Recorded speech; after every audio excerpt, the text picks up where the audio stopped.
It's called the Aventador. It costs £248,000, and it's the closest thing to a stealth fighter jet that you'll ever see on the road. It even has a starter button that's straight out of Top Gun.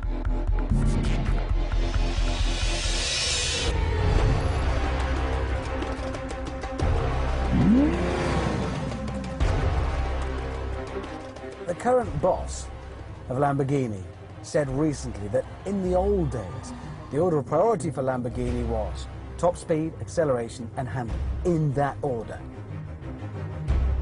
The thing is though, for this new car, he says that order is the other way around. Handling comes first, with top speed being given a lower priority.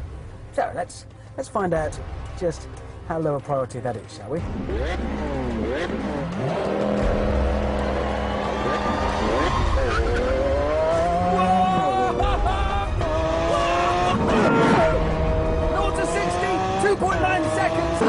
So they still care about acceleration then?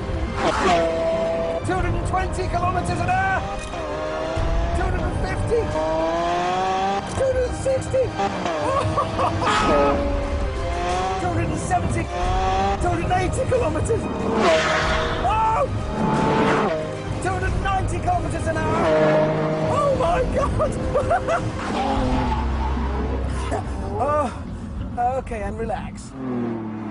If that's them giving top speed a low priority, bring it on! Flat out, the Aventador will do 217 miles an hour, which makes it faster than the old Murcielago. How Italian is that? No top speed, okay, 217, no more than that. This pulverizing performance comes courtesy of the Aventador's massive 6.5-litre engine. Their first all-new V12 for almost 50 years. But what's surprising is that they bothered to make one at all. Of course, the byproduct of a V12 is lots of horsepowers. This has got 691 of them, which in Top Gear maths is 700.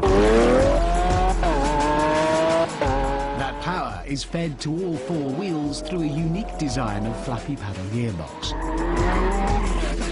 It can change in less than 50 milliseconds, which I can't demonstrate that even if I blink an eye. There are other high-tech features too. We're in Strada mode right now, which is for the road. Let's put it in Corsa, track mode. Oh, hang on! All right, fella, all right! That's absolutely brutal! It kicks you in the back of the head! And now we're in Corsa mode. Let's find out how they've got on with their new #1 priority, handling. Traditionally, always the scariest part of testing a big Lambo. Okay, here we go, I'm nervous.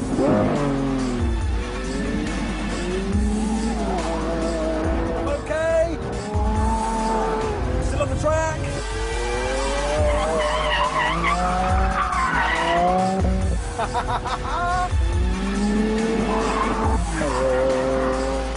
I'm in a V12 Lambo. I just threw it at a corner at insane speed and it went round. So why am I not buried in row 85 of that 747? Now this is partly because the grip is just unbelievable. Also it's got push rod suspension, which is very clever and unheard of in a road car. That's F1 stuff. So even when it's coming under some pressure like that, the steering is just I'm turning a dial.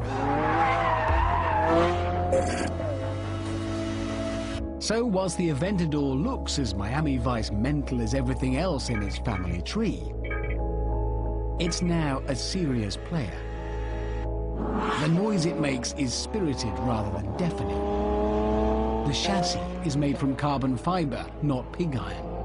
The air conditioning works. It's a proper car, rather than a machine that wants most of all to kill you. And that makes me a bit sad. Basically what's missing is that Lambo fear factor, that knot in the stomach that test pilots must have felt in the 50s when they headed for the sound barrier in unproven jet aircraft. Of course, you might think that's a good thing. To be honest, I'm not so sure.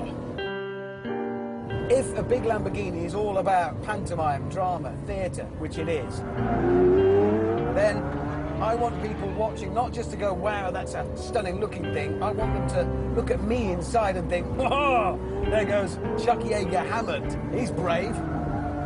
But in this, I'm not being brave. And it's as easy to drive as a big Audi. That's the truth of it. I finally understand what they mean by that, is it Helsinki syndrome, when people who've been kidnapped, when they're released, miss their kidnappers. I don't know that I want to be in a big, loud V12 Lambo that doesn't every now and again try and kill me. I miss that.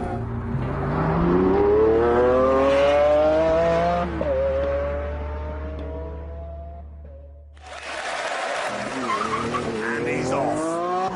Ooh, I love that pop as it shifts up. Single rather than double clutch system. Changes are still lightning fast as he spears into the first corner. With a wobble under braking, shows how much speed he's already carrying. Ooh, he's got it all together for the exit. Stig listening to Petula Quark in French, very unusual.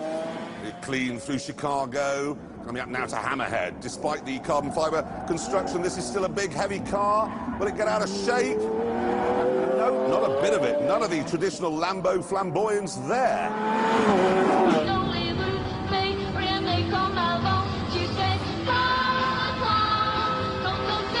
Now, follow through. The spoiler fully extends at 80 miles an hour. He's doing a lot more than that now. Fast through the tyres, just 2 corners left. Here he comes now, hard on the ceramic brakes. An old V12 Lambo would have bitten him in the face by now. Through Gambon and across the line.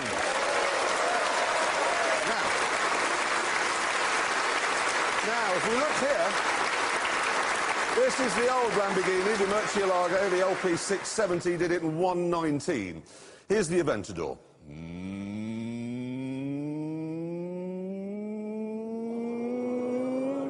116.5.